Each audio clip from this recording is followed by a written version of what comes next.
Hello, lovies. It is I, driving along with two hands on the wheel and coming in for a car chat. Just sharing some thoughts and musings that I've been having, especially around, okay, so if you missed it, I dropped a reel last week just talking about big changes coming, and that they were coming in due time. And really, the reality is that nothing's changing in my methodology, my philosophy, what I believe, who I work with, what I do. My business model is changing. It is shifting. It's evolving. Things are getting released. Things are being added back in. New things are being added. Other things are being let go or evolved. All the things. And it's interesting because I've been feeling this push-pull to just have it all ready. And then this other push-pull to just let it unfold. And it's gotten me really thinking around this idea of expectations and managing our expectations. And it's a lot of the work that I do with clients, but it's still something that I really struggle with, especially as someone who historically has moved really fast through the world. In some ways, that's how I'm meant to move, and in other ways, that's how I was conditioned to operate. Go, go, go.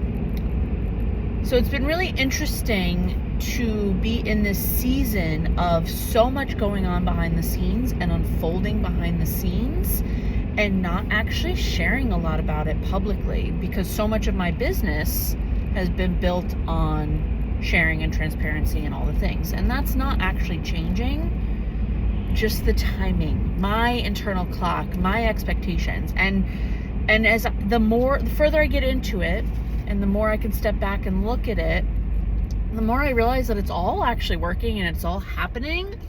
It's just not happening at the speed I anticipated or thought I wanted.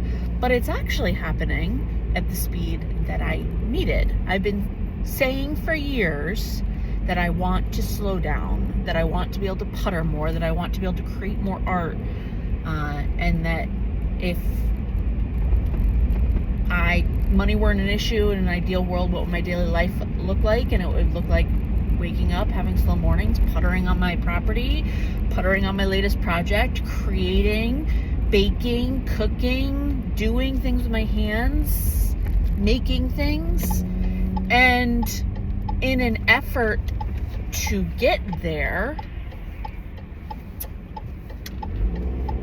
I still, without realizing it, was bought into this idea that I had to build things a certain way to make it financially first before I could operate that way. And the model is successful that I was building. I mean, I have the evidence. I created fantastic success.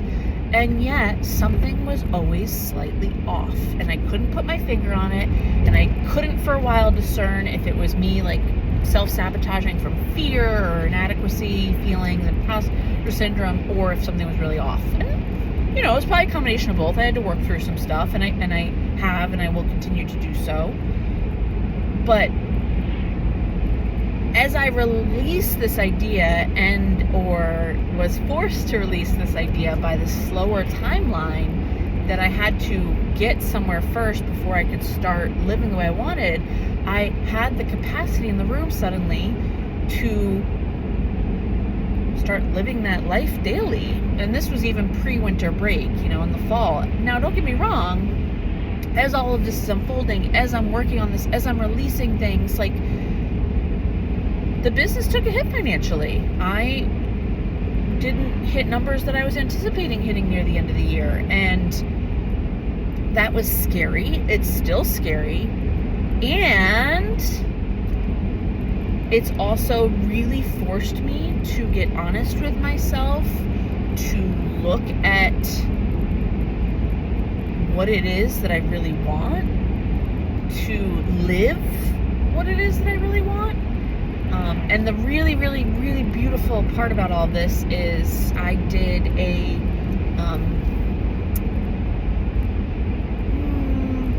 solstice ritual. I shared it a few weeks ago from a woman on Instagram called the Glasgow Witch. She's lovely.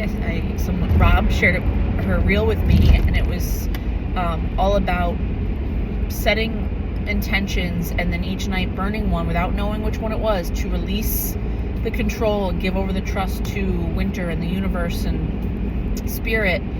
And on the 13th night, and I believe traditionally this was done over the 12 nights, right? 12 nights of Yule and all that, but she was reclaiming 13 as actually a powerful number instead of an unlucky number for us as feminine energies. 13 moons, 13 bleeding cycles, all that. Anyway, whole nother topic. So on the 13th, the final one you opened, and that was the one that you are committing to being responsible for the year. And the interesting thing about all of this is the final one that I opened was trust the joy, follow the joy and trust it. Follow and trust the joy, I think is how I actually wrote it out on the little scrap of paper. And if you've followed me for any amount of time, you know that I am a big believer and a big preacher, sharer in the idea that joy is enough, that it's actually the thing that gets us through some of the darkest moments of our lives. And I have a couple podcast episodes where I share my story navigating cancer with my cousin and then a college best friend, as they were both actively cancering and dying, how I came to that belief and philosophy, and I teach that methodology and I teach that philosophy, and it's a big underpinning. And even though I believe it and teach it, to follow the joy, to prioritize the joy, I still struggle to trust that it's enough, because it's so dang abstract of a concept.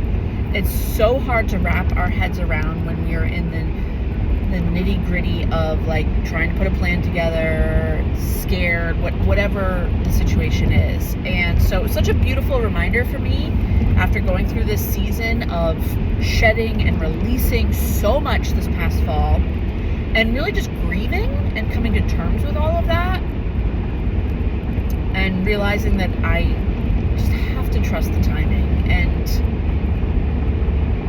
that was another beautiful reminder to trust the joy, that joy is really enough. So even today, in my first real true day back to work, even though I worked a little last week over the break, anytime I caught myself getting overwhelmed or panicky, I just reminded myself that this was the way, and joy is enough, and to trust it. And so I wanted to share all that out here with you today. This was originally going to be a little 3-minute reel, and it is no longer that short. But yeah, wild. I would love to hear from you if this resonates with you.